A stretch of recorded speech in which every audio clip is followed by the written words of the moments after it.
Hello and welcome to this Nordic Tech webinar titled Structuring nRF Connect SDK Projects for Flexibility and Scale. So this is a developer-focused hands-on webinar where we're going to talk about a structured and professional way to organize your firmware source code, which is using West Workspace applications. So we'll start with a short presentation explaining the core concepts behind West Workspace and explaining the benefit that it brings, and then comparing it with freestanding applications. Then we will have Sigurd showing us the hands-on part where we will learn how to get started with West Workspace using both nRF Connect SDK and nRF Connect for Visual Studio Code extension. So my name is Ali and I work at Nordic Semiconductor as a developer marketing manager, and I'm very excited and thrilled to have with me today Sigurd Hilsvik.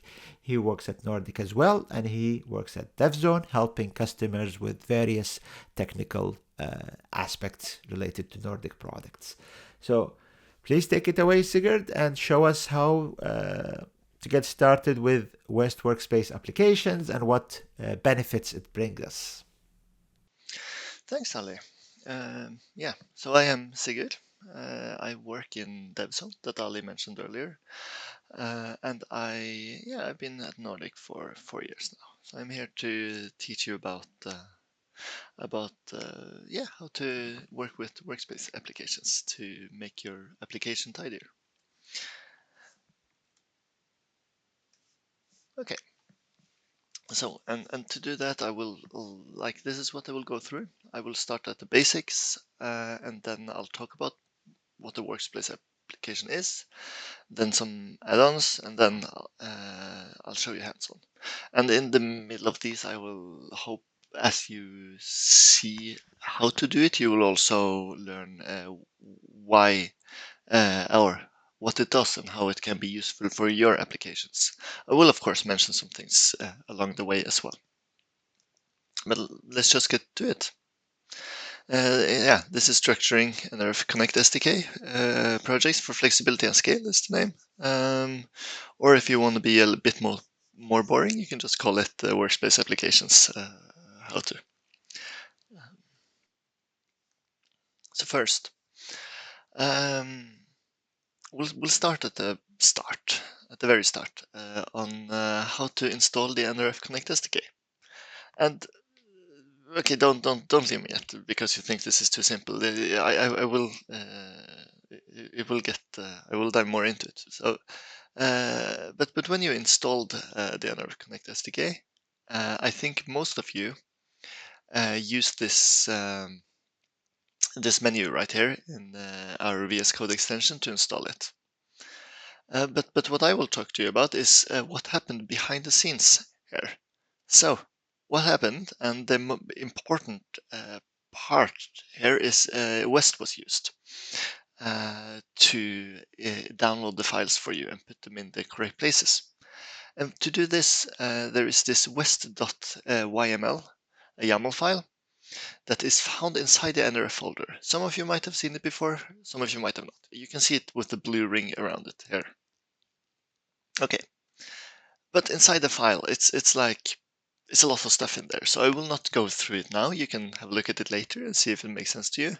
But I will simplify it. So let's make it simpler. This is an example on the left side here that you see. It's approximately like some parts that is in there, but also those parts are simplified here, so they will look a bit larger and have more lines in the actual file. And on the right, you can see the folder inside your SDK, like the top folder of your SDK version. You might adapt one you have on the right. You have probably seen before. You know, the nRF folder, the Zephyr folder, some nRF xlib modules, bootloader. Yeah, if you haven't seen it before, you'll see it next time you browse through the things. Anyhow, so how it works is that on the left side on the YML file, let's see, can I draw? I can't draw. I can get like a laser pointer here. Nice. So on the left side, you see an URL over here. this URL is, you can define more of them, but that will point west to where to download the files from. And then it will tell you what files to download from that place. So if you go to this link, I will not go to it now, you will find repositories named SDK Zephyr, msubit. Oh, I think I missed the repo path here. It should be SDK msubit for this one.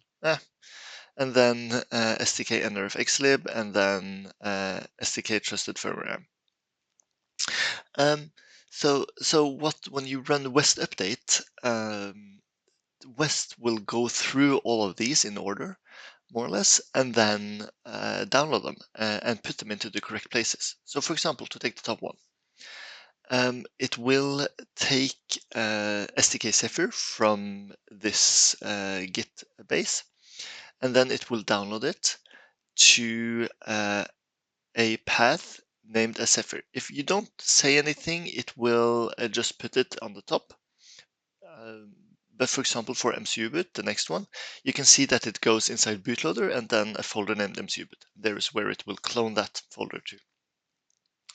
For Zephyr, one thing we see is that it also says import true, which means it will import all of the, it will like recursively go into the Zephyr folder, look if there are any west.yaml files in there, and then it will do the same procedure on those afterwards.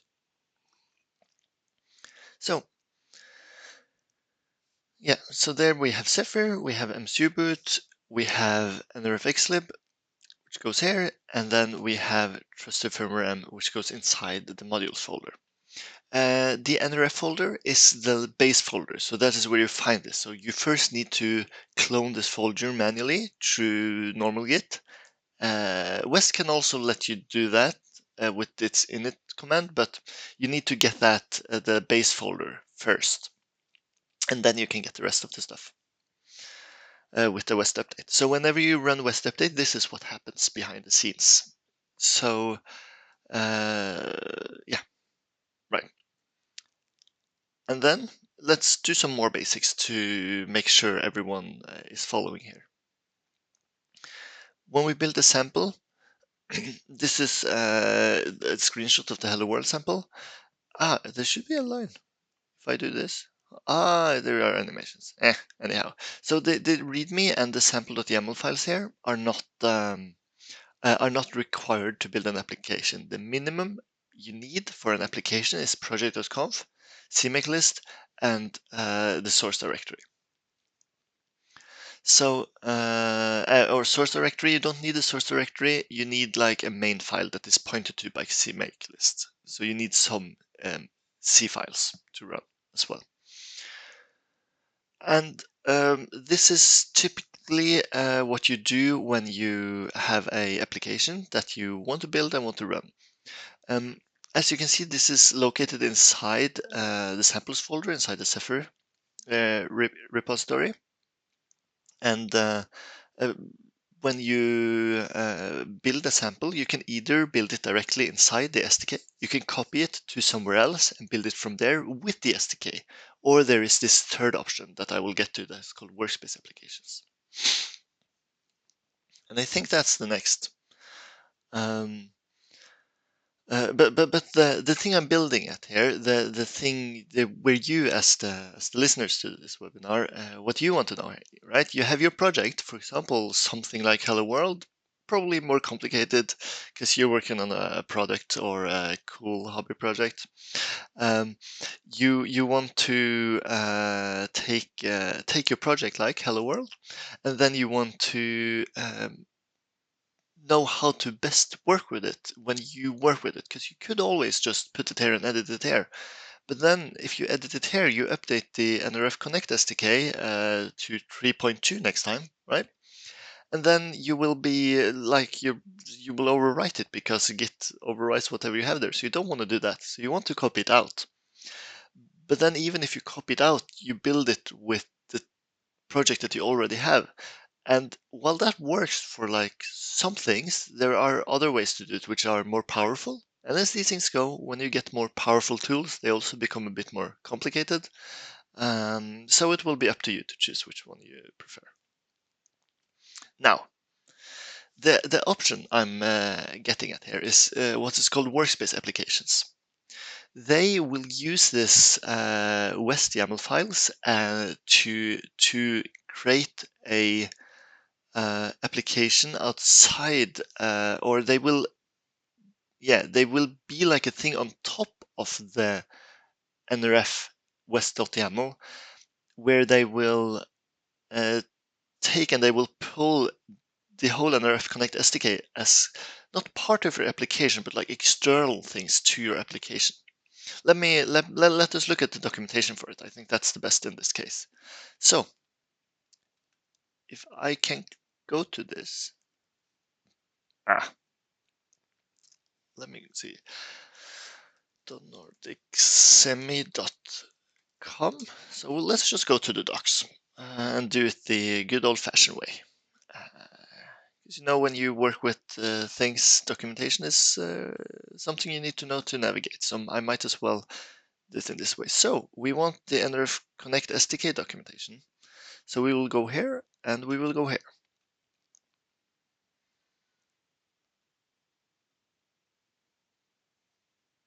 And then we will go to application development, because we are developing an application, and we will go to creating an application. And I bet all of you read this one before you created your first application, right? I'm just kidding. If you did, that's really good. And if you didn't, sometimes it's like you know what to do, and you just look up documentation when you need it. So either way is good, but I'm going to look at it now. So here is list application types. You see on the right side, it's repository applications, workspace application, and freestanding ones. And just to put these in context, the repository applications is what it means is that you just build the code inside the repository. You go to Hello World sample and you build it where it is. Nothing fancy. For VS Code, this would be I didn't install the SDK. I will show this to you later, but when you click create new or like run existing application, that will be this one. And then let's skip workspace application for now, because that's going to be the main topic, and go down to freestanding. This one pretty much just means that you copy the application out of your out of the nRF Connect SDK, and you put it somewhere else. You can see here that you have your home, you have your West workspace, meaning the nRF Connect SDK, usually when you work with Nordic stuff. And then your application is outside it. As we can see here, they list some reasons why you want to do this. Yeah, and the most important one of them is that you want to do quick prototyping. Yep. That where results can later be deleted or migrated to applications in the workspace. So this is pretty much like this is there for you to do things fast. And the thing we officially recommend if you want to do something big, a big project where you want to have all of the tools that we provide and that Zephyr and the West provides for you to make you better make your application and keep it nice. That will be the workspace application. Now, for the workspace application, let's have a look at the advantages. They let you have West. You can take advantage of West to manage your own set of repositories. Yeah, that's the thing I talked about. I will show you how to do this in the hands-on as well, but you can use West to both include Nordic repositories, but you could also include your own ones. So say that you have your own driver that is in a Git repository. You can make this, pull that together with the rest of the things you need as part of that. That means if you have one West file where you put all the dependencies in your project in terms of code, that means that if you are more developers on your team, one you only need one command to set up your whole environment with this, meaning that you don't need to have like these long readmes where you get an intern and they have to like spend 2 days on trying to understand how to pull all of the stuff. You just run like west update and then it'll get all of the things and put it in the correct places. Okay, you want to make changes to one or more nRF Connect SDK, to one or more of the repositories of the SDK, right? And this is if you want to fork something. Say you have a version of the our SDK or of Zephyr as part of our SDK where you need to do some changes. You created a dev zone ticket and we were like, yes, good on you for finding this issue. We will fix it in an upcoming update, but for now, here is a patch you can apply. Well, how do you apply the patch? The easiest way to keep track of things like that is with your own fork of the SDK, and this one lets you choose to use forks instead. So that you, in a better way, can like keep track of which forks to use, and yeah, keep track of your patches. You can, of course, use forks with freestanding applications or repository applications as well, but this is one of the more neat ways to work with forks, and the one we recommend for that. Yeah, they mentioned that it's used for Matter or Mesh. I won't have that much to say about that. And then it lets you do, and here are some features that I think are among the most important ones for this. It lets you work with out-of-tree boards, drivers, or SOCs. Meaning, if you have your own board, this is the best way, the most flexible way to add your own board, custom board, meaning not the board as hardware, but when you make a new hardware board or PCB for your product, you ideally want to make software files in Zephyr that defines the board in software. And then drivers, including the device tree stuff. If you want to add your own drivers, this will also be the best way to do that. Easiest by far, I'd say, to add your own drivers. And then SOCs as well, but that goes kind of hand in hand with the boards and will not be as relevant for you because if you're here for a Nordic webinar, you likely use Nordic products. And then Nordic has already added all of these SOC definitions for you. That said, if you are here just to learn about workspace application, it applies to Zephyr in general. So yeah, you're welcome to be here as well, of course. Anyhow, add-ons are also one thing that I will talk about, but I'll get to that later. But those add-ons are basically just your own workspace applications, not your own, but the add-ons are workspace applications that Nordic provides for you. So these are like projects we make as a workspace application that you can use. But I will get back to them. There's a slide later. The last thing I want to mention here is that if you're reading this documentation, you can click at this workflow 4 on the development page, and you will see that this is the recommended method. And here we go a little bit more in depth. I'll just have to drink some water.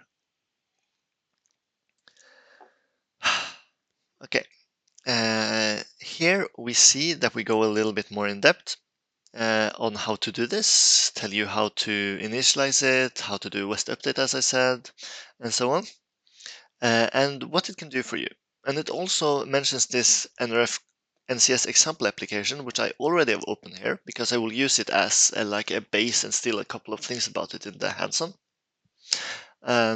Or not as a base, but as an example for my hands-on to speed up a couple of things. But because I want to show you how to do like out-of-tree drivers and device tree bindings, but this is not a course on those things, so I will not go into those how to do those, but I will show you that they can be done. So I'll just copy the code from there later. Anyhow, I recommend this page, and as you can see, it also says that this is the recommended workflow if you're making your own application. So you come to the right place, let's say. Okay, back to the PowerPoint. Aha, I have my laser pointer again. Now, we did read documentation. Always fun, huh? No. I already pretty much told you about the pros and cons of this when going through the docs, but let me just sum it up. And I also forgot some of them, I see. Anyhow, the reason why you should use this is that it scales well, I would say. All of these features that you add here are like it takes a little bit more time to set up on the con side, but once you have put the time in at the start, you need to do it once, and then all of the people using this project will be able to take advantage of all of these nice features that will make your life easier in the long run. However, it is also like a learning curve. So if you get this intern who will do this, they will also maybe have to try to find out like what's happening, and there will be a little bit more learning going on. But hey, they'll manage, I'm sure. It is more tidy as well. I would say you get like a good way to organize your project that is predetermined. And while of course you want to organize it as you like, and you can still do that, you have some guidelines to follow that shows you how to like where it's expected to do it in this way and that way, which means that it's you know, if you have guidelines to clean up stuff, it's often a little bit easier to do so. And then last, it is easy to share. It lets you have only like West init and then West update, and then you're kind of just ready to go. You need a tool chain in addition to this. We'll get to that in the hands-on. So that is something you have to install, but it's like a two-step install. You always need both the SDK and the tool chain. Maybe the biggest downside of this is that it will pull down the whole nRF Connect SDK for every workspace application. So if you have more than one, you will have to have several copies of the workspace application in the same way that you do have several copies of the nRF Connect SDK if you have version 3.1 and 3.0 and so on. And when I say downside, I don't mean that it's a bug. It is supposed to be this way. It's a feature because we want it to be so that when you run your project, you will always have the exact version of the nRF Connect SDK that you need for that in there. So it is like it's a feature, but if you're going to do something fast, you need to like pull it down. Like this is why we don't recommend that for fasting, and it will take some space. If you hear like a buzzing sound, it's just the blinds going down upstairs. I'm sorry about that. Going down outside, so I'm sorry about that. Okay, but anyhow, so that was the yeah, some pros and cons, and of course, like really you can sit here and listen to me talking about pros and cons all day, but what I would recommend instead is of course that you take a Hello World and you like or follow along with my hands-on or something like that, and you'll see for yourself what you like best. Now, I promised you I would talk about add-ons. These are fairly new-ish. There is this page that called add-ons that we have, which is a list. It was linked from the documentation that I shown you previously. And these are everything from features.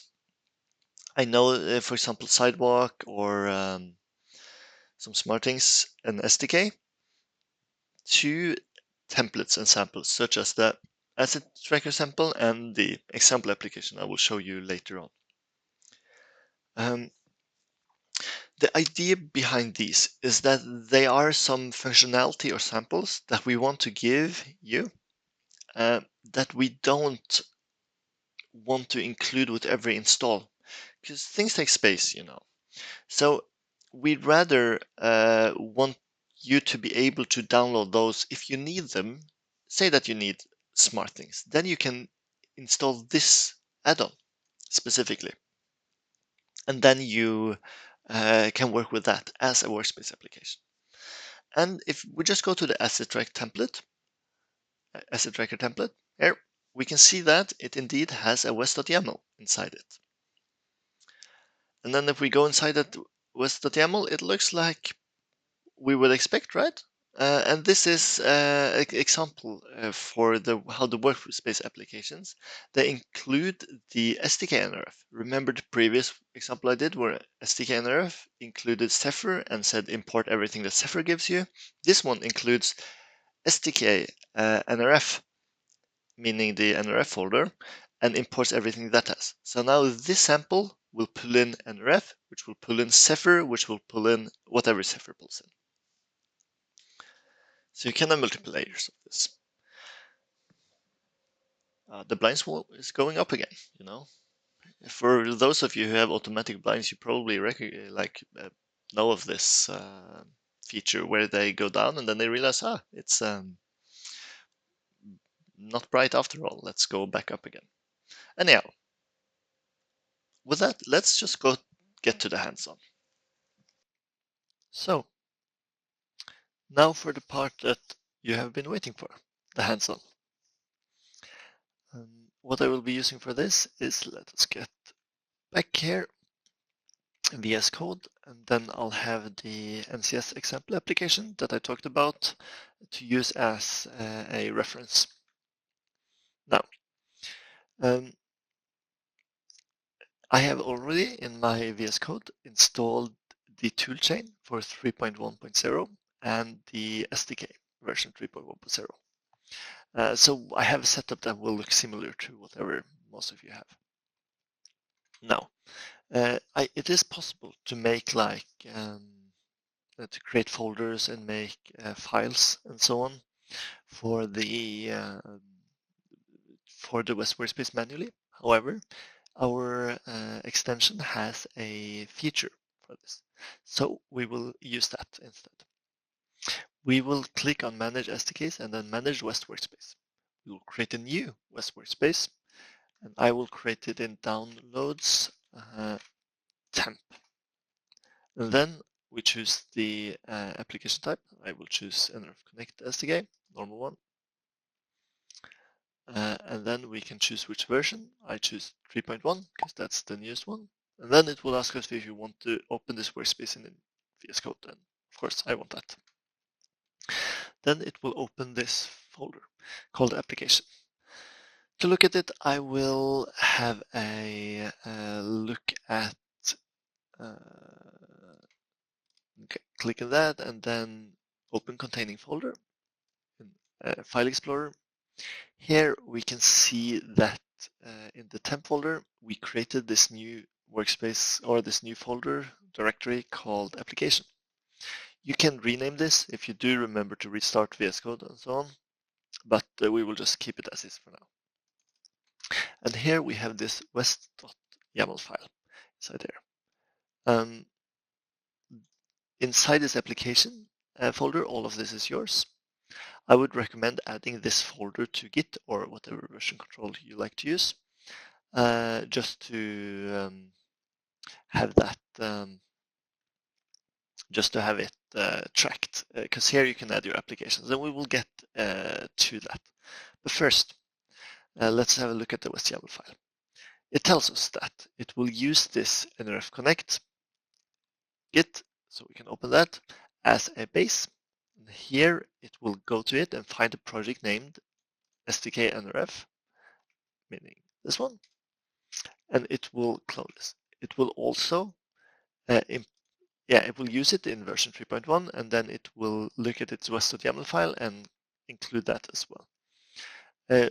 We tell it that it should add it to a folder named external, and it's the default here, so we'll just do that. Clone that just says that we won't clone as much, so only do one layer.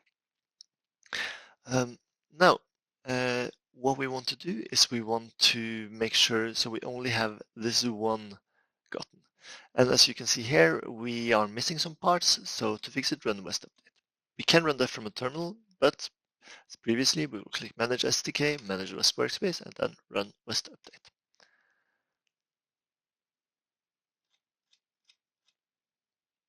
Aha, and we need to choose which one. we have the one we already got installed, but I want to use this new one. So I'm going to click that one. And that would run West update on it. As we can see, it starts with the SDK nRF that we pointed to, and it will initialize it, fetch it from GitHub, and after that it will go into that and look at the West to get things there. And this will take a little bit of time. I say maybe 3 minutes, but I was considering doing other stuff in between, but I think it will be a bit messy. So in that case, I'll just lean on your good patience, and yeah, you'll just sit there and wait with me while this install. Shouldn't take too long. If you want to like refill your coffee cup or get some water, this is a good time to do that. Okay, so we also see that we have Zephyr pulled in here.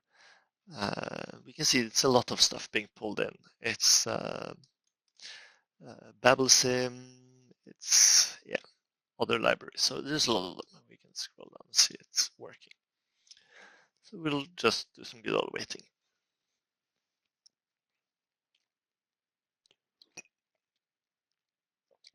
Oh, while it is installing, we can have a look at where it is installing. Let's get our folders up here. It has now created this external folder outside of application. So as I said before, whatever is inside the application is yours.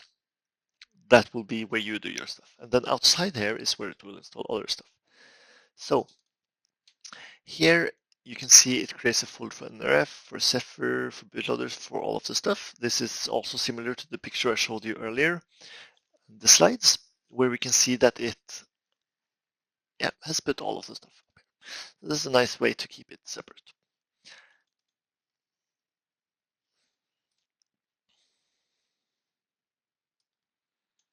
See, it's still working. I'm getting some stuff.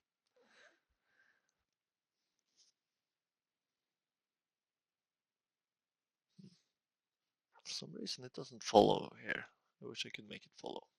Probably some hotkey in turn on to auto scrolling on. Haha, there we go.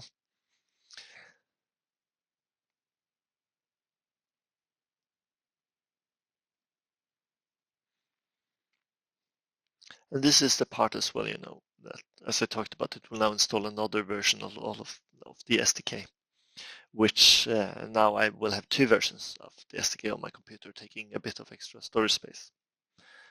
However, when I do it in this way, I don't have to have like the other version of the SDK installed because I already have this one.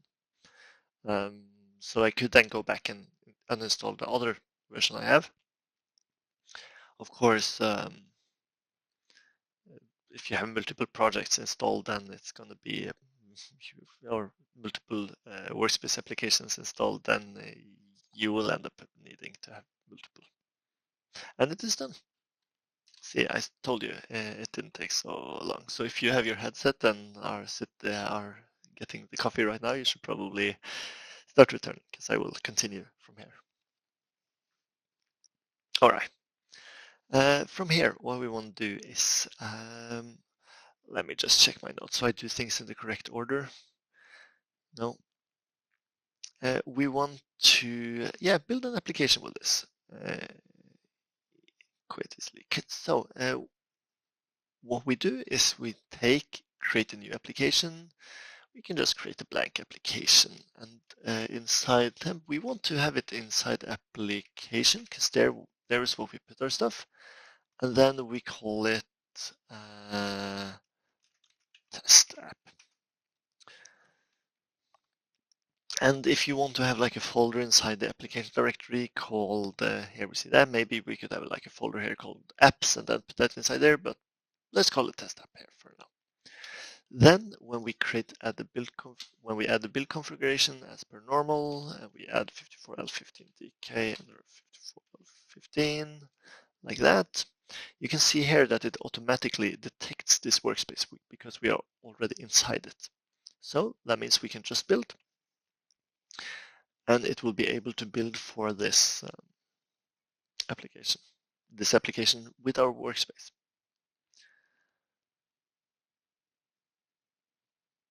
Yep.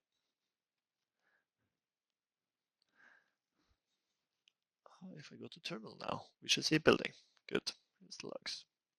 I generally recommend you to keep an eye on these logs in the terminal. They are usually quite useful. Yeah, so there we built our application, and we can flash this as well, but I will not do that. No need to do that if not needed for now. All right. Next up is what you might want to do is that you might want to add your own project. For example, I have this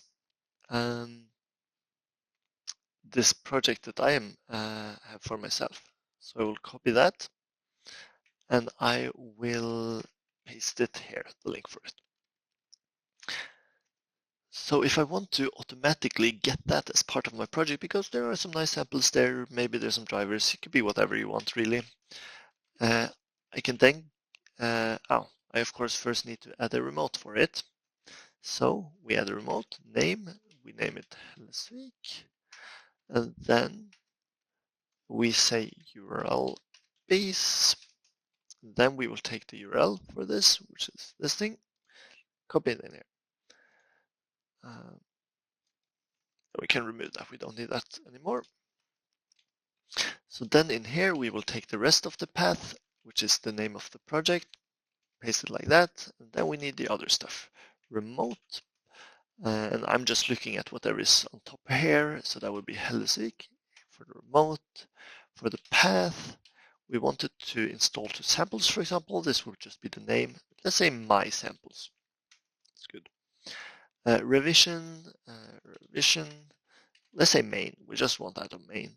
And then we don't need to import anything else. And the clone depth, yeah, I can keep this just to make it a little bit quicker to fetch. Remove the comment. And then if we then now do manage SDKs, Workspace, and then run West update, you can see that it will run the update again. We can even watch the logs in here in the output console. And then we can open our folders. Here's the Workspace directory, the one above. Here we see I have my samples, and it automatically pulls those as well. So that is one of the useful features there. Okay, next feature to show off. Or this one I will only talk about because it will pull the whole thing. Again, if say I have a fork of the SDK nRF, and there are some, I do really do it. It looks like this SDK nRF, right? I shouldn't change it up here, but that would be the link for it. Then I have some custom changes in there. It would be as easy as to then change the remote to this remote, and then it will do the whole thing. If I run West update, it will pull the whole thing, but it will pull it from the remote of my fork instead of the upstream SDK that we have. So if you need a fork, it's really not very difficult like that. And if you sit around here and it's like, fork, why would I need a fork? Like those are one of the things that it's like, if you need them, you know that you need them because you have like a patch or some changes that you need to do to the SDK. So if you don't really think that you need a fork, just stay with the normal SDK as normal for now. And then if you're gonna need it at some point, you can add it then. All right, onwards.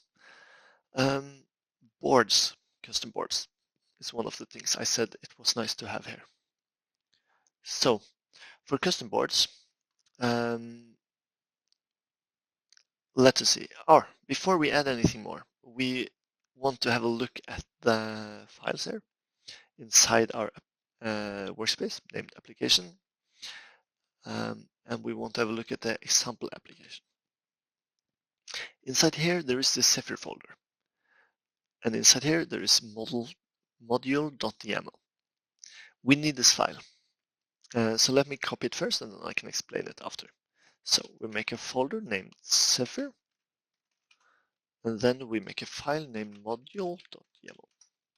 And then I will just copy whatever is in here, copy it over here. Nice and simple. What this file does is that when you build an application, a Zephyr application, or nRF Connect SDK, which is based on Zephyr, anyhow.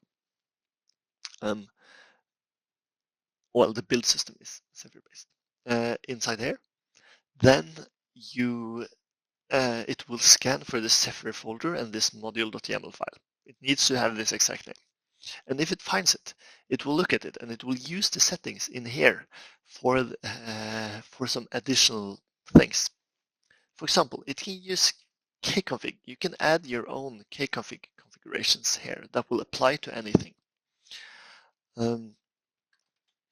I will show you how to do that later, but we will comment it out for now. We can also add CMake things. We will also do that later. And we can have board files and DTS files. For runners, that is like, when you flash it, you do something that we will not do in this hands-on. So that you can look up yourself if you want. So it will tell you, look in this directory for a folder named boards. So we will make a folder named boards. Then in here, we will make another folder which is named a name of a vendor. I will call the vendor myself. You can call it whatever you want. This will be my name. And then we can use the very nice create a new board functionality in VS Code, and I will call it nRF54L. Like you can call, or let's just call it, Urge. I like this. This will be my board. My name is Sigurd. I'll take the last half of that. So then Urge custom board for the nRF54L. And here we imagine I have my own custom Svik, that will be the vendor name. This is up to you. Enter name of company that made the board. I could, of course, use Nordic Semiconductor here because I work for Nordic Semiconductor, but I want to make this like customs because there are already a vendor named Nordic Semiconductor, so I don't want that to I want you to be able to see the difference there. For the SOC, we will use the 54L15 like that. We can just choose it, and then the board root we want to do the application and then boards in here. That is the new folder we created. So I create that board. Now we should be able to find it in here. Let's see. Aha, it made it with a big, okay. Well, then we just remove that other folder that we have in here. No reason to have that. To trash. Yeah, and then it made this folder with a custom board. So what we then can do when we build our project again, we can then change the build configuration. Let's see, can I, let's just remove the build configuration for now and then add a new one as if everything was clean. It should be able to find, I wonder if it can, let me search for ERD here. And there we go, and there it is. Now you might be thinking, oh, but Sigurd, you can know how to add a custom board already. But what is nice about this is you can open an existing application.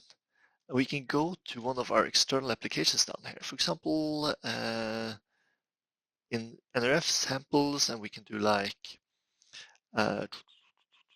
these are not in here, Bluetooth. And then we can do my favorite Bluetooth sample, peripheral LBS. Open this. Okay. And then in here, inside the SDK, you can also go for all, and then you can search for ERD, and you can build it in here as well. And this is what is so brilliant with this this method, is that it is, you can now use this board in any project that uses this workspace, wherever it is. If you make like 5 different applications, you can use this board for all of them. And that's, yeah, that's really neat. Then just for completion's sake, let's see if we can build for one of them. I think a build, not sure. Let's try to build this. Hands-on, so I need to take the chance to see something go wrong, just because the demo effect and so on. All right. After this thing has built, I will. There are some device tree errors, but that's because there's something wrong in my board files, and that's to be expected every now and again when you make a custom board. So this is not a course on custom boards. And as you see, I jinxed it, it went wrong. But this is not a course on how to make a custom board. This is a course on how to do Workspace applications. So it worked, and like the fact that it fails means that we can see that it really did build for a custom board. Like there is something different between this board and the DK board. So it would then be up to you to find out how to make custom boards and then do that. Okay. Next up. We can then do kconfig. And then we will as well use the NCS example application for inspiration. Here we have a folder, pretty sure we should have, or we don't. A file named as kconfig, which will say where you can get other kconfigs from. We will be a bit lazy and just add one here, but see that you can add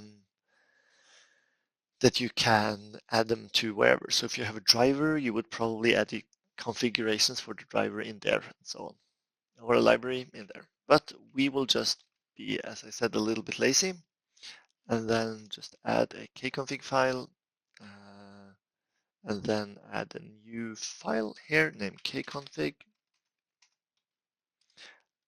And then as a kconfig, let me just use one of those as an example. Yeah, nice. Okay. Let's say menu config. Well, can I just add a config here? Maybe erd. I'm adding a config named erd. It is a boolean and it is configure erd, like that. Yeah. And then here I can do default no, and then help, and I can say lorem ipsum, etc., etc. Right, whatever you want here. This is a classic kconfig configuration. And then we can then go back to my project. I can then go to any sample really, peripheral LBS sample, for example. We can choose that. We can go to its config files. We can go to its project.config, and config erd equals yes. And then, even though there is a red line under here, I'm willing to guess that, oh, you know what? Let me remove this build configuration and show you, because it doesn't need to be for a custom board even. We can build for 54L15DK, 5415, for example, this normal board, and then we build. Because any board, and then wait.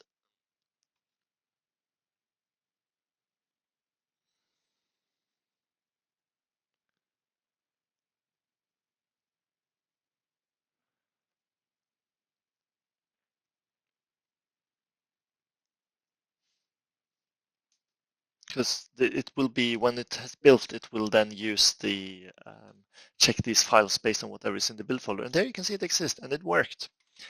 And we can even go to a, let's see, do I know how to do this? Output files.config, and then we can have erd here. You can see it's here. So I was able to create this config, and you can then use it anywhere in your project, which is nice. And the same can be done in the same way with DTS, for example. So we'll go back to this model.yaml file, and we will say that we have some DTS files. And then for DTS, we want to add, let's go back here to here, we want to have this DTS and bindings folder. So that's what we want to do.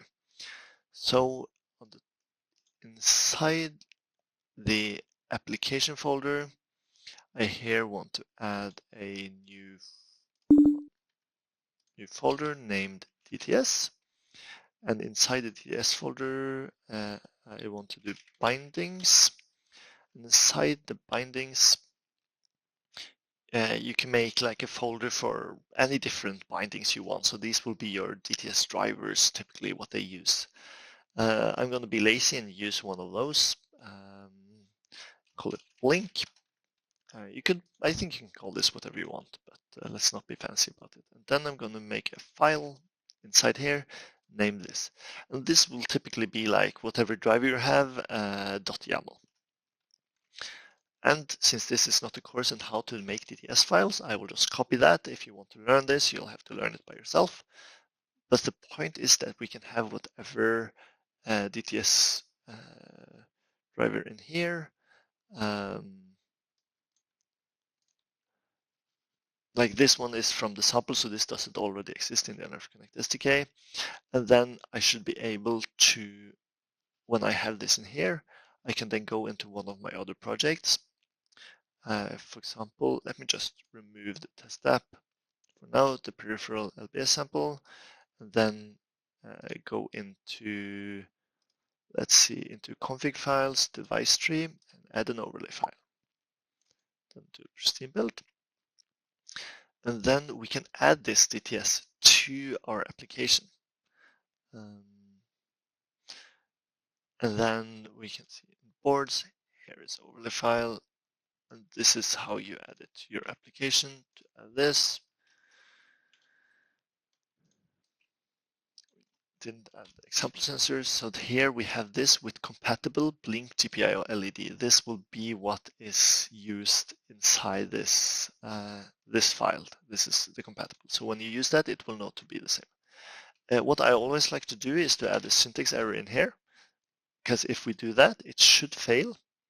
And that way, we know that as we see it failed. So we know that this file was, that the path for the file that it was named bindings to YAML, and the CMake file was, no, not CMake, but the module file was correctly configured to the correct path. Then we know it is. If not, like doesn't work, you can't find the binding. And sometimes it is because it wasn't enumerated correctly, not found by the build system. As we can see here, we then builds fine. And unfortunately, this part, it will just, the build system will just let you add whatever to DTS here. Well, it's not unfortunately, it's like what it is, but you won't, like this, the fact that the builds now isn't proof that it really worked. You have to add it to the application first to know that it worked. But that's just, you're just gonna have to test this yourself. I will not spend any more time on how to add DTS, but the same goes here, yeah, that you can use this now DTS node and then get like these properties that you probably use for your drivers or whatever else for your project, or for any project from here that you can make totally custom. Okay. Yeah, I hope you are still following me. There is only one part left. It is how to add a driver. And to add a driver, we will go to the module.yaml file. We will uncomment the last part that I removed at the start, the CMake, that shows you there will be a CMake list.txt here. We can then see there is indeed. And as previously, we will just not cheat, but take inspiration from this one. Let's say add a new file in here in the application, file name CMake list, and as previously, I would like to remind you that all of these files inside the application are your files. They're in your project. You can do with them as you want, and you can have them in your Git, meaning that your colleagues can just do git pull this and then do all of the workspace initialization with this workspace that you have, and then they will be up and running at the same place where you are. So we will add these things.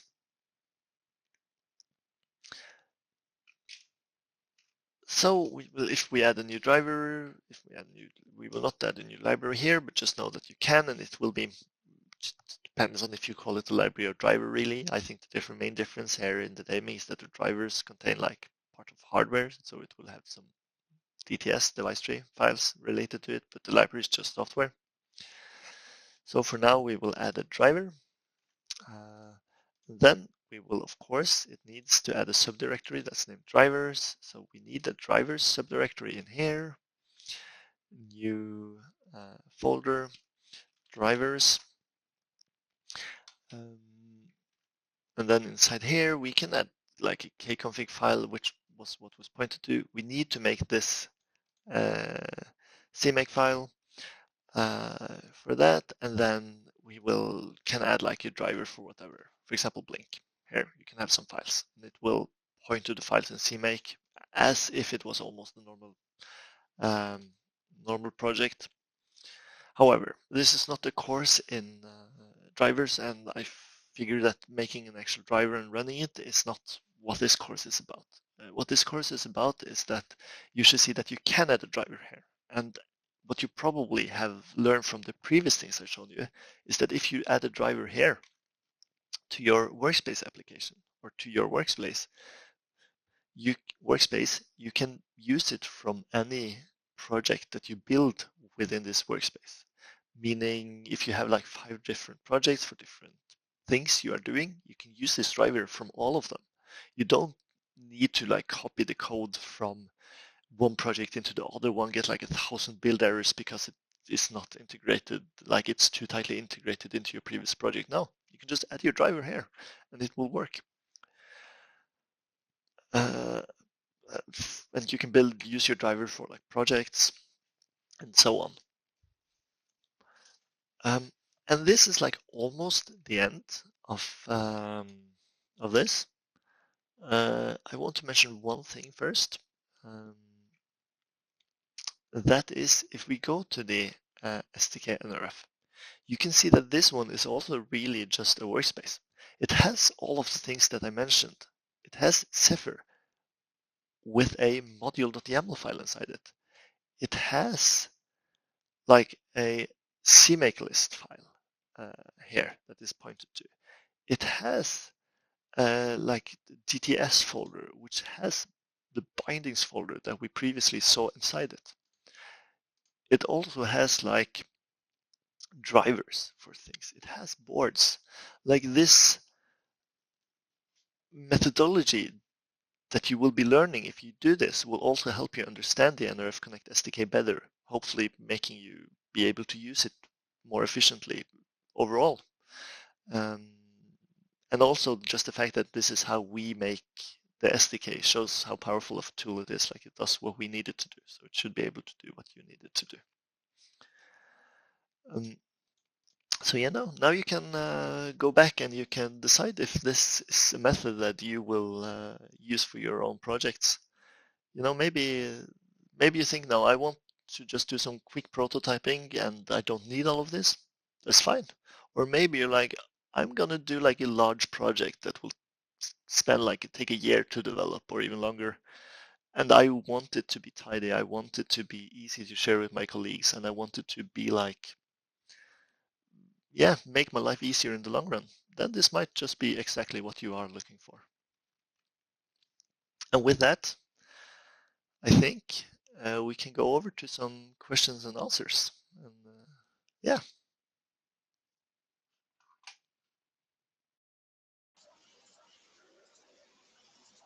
All right. Thank you very much, Sigurd. That was a very informative session, and I learned a lot. in this session. So it's clear it's not like the only way. So freestanding approach is still valid, especially if you're experimenting. If you're prototyping, it's way faster. And this is just one type. It does offer some structured way to do things. It does bring the dependency management closer to the application. So you have your own west.yaml in the application tree, so you can specify specifically which SDK you want, which things to pull in, which things you don't need. So it's quite scalable. I think we can take the questions. I'm not sure I'm able to display them one by one. Something happened in the web GUI, but I can read them. So the first question is, can we say Workspace application is similar to using Python virtual environment, and freestanding is like using the system Python? What do you think about that, Sigurd? Yeah, I think that makes some sense in the way that both of them include both the Workspace application and the Python virtual environment include parts of the tools you need. It's part of your project and not installed globally. But keep in mind that the toolchain itself that you installed as an addition to the SDK is not part of your Workspace application, so you need to keep track of that in addition. Yeah, and there's in VS Code, there is a way from the GUI to select it, and if you use nRF util, you can also use that if you're using the CLI. Yep. Okay, we can move to the next question. If you want to add multiple add-ons, each one including the nRF repo, how do you make these competing west.yamls coexist? You will have to edit the west.yaml files in that way to make sure that it is correct. But it is an option to ignore some repos from the repo you are inheriting from.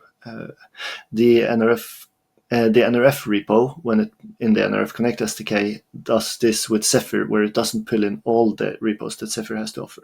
So I recommend you check out west.yaml in the nRF repo.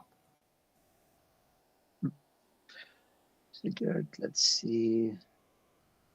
Yeah, so the next question is, do you need to keep the project's West manifest in its own repo, or is there a better way to control the project's manifest?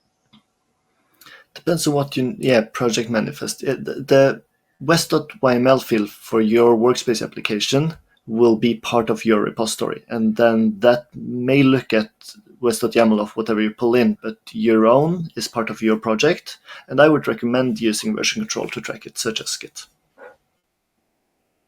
Mm-hmm. Good. And then the next question, what is the difference between bare metal and the plain SDK? So I can take that one. So I think by plain SDK, you mean the regular RTOS-based nRF Connect SDK. And that's one is our kind of like the unified SDK for all our products, while the bare metal is more meant for the nRF 54L series for targeting simple Bluetooth low energy applications that support only peripheral role, and these applications do not basically require advanced features that the RTOS-based regular nRF Connect SDK offer. Let's move to the next one. So this is pretty much answered already. So the concept of West Workspace is compatible with Python. I think you already answered that, Sigurd. I think I like how people is associating this with something well established, like the environment set up for Python. The next question is, can URL base have a Git SSH format instead of HTTPS? Indeed, it can. So when you can just use SSH there, and then you can use your SSH keys to pull in your private projects or whatever. So the West just uses Git like that. Yeah. Next one, they keep coming, the question. That's good. Thank you for posting them. How do you handle the case where you need to fork a dependency of a project in your West.yaml? For example, the fork dependency is not explicitly specified in your West YAML. Example, if I include NCS in my West.YAML, but I need to use forked version of one of NCS dependencies. I hope I managed to yeah, I convey think that. that makes sense. You have a dependency on a project that you depend on, and that you need to fork that dependency, like a second-tier dependency. That is possible, and the nRF Connect SDK already does this. With mSubit is the first thing that comes to mind. Might be other ones as well, but mSubit is included in Zephyr. But we want to add some patches of our own on top of mSubit that Zephyr uses, so we add our own that's named SDK mSubit.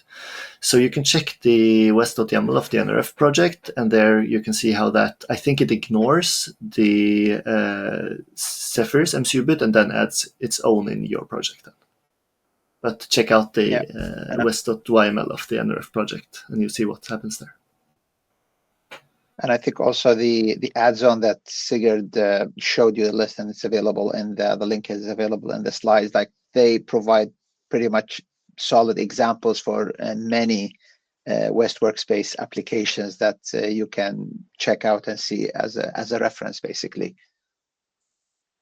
Okay, so next question: are West workspaces created by the VS Code extension exactly the same as workspaces created by the CLI? Are there any differences between the two, or can I switch back and forth between the CLI, the command line interface, and the extension for managing the workspace, building, flashing, etc.? As far as I know, they are the same, and this is the way I work. I jump between them. And just as an additional comment here, that's the case, as far as I know, for most functionality in the VS Code extension, that it uses commands like command line. When you click a button like build or flash, it just calls West build or West flash. So I used to jump between the two methods, and it works. Yeah, I mean, that's the nice thing about these tools. Like you have the CLI version, whether it's West, whether it's nRF util, and then you also have the GUI exposed to you through the nRF Connect for Visual Studio Code extension, and they're basically interchangeable. And there are ways even within the nRF Connect for Visual Studio Code extension that you start with a freestanding application, you develop something, you prototype, and then if you settle on something and you have a clear firmware project requirement, you can convert it to a West workspace that's also available within by adding West.YAML to that application. Let's see more questions. But one thing to note, so do not confuse that there is a concept called VS Code workspace.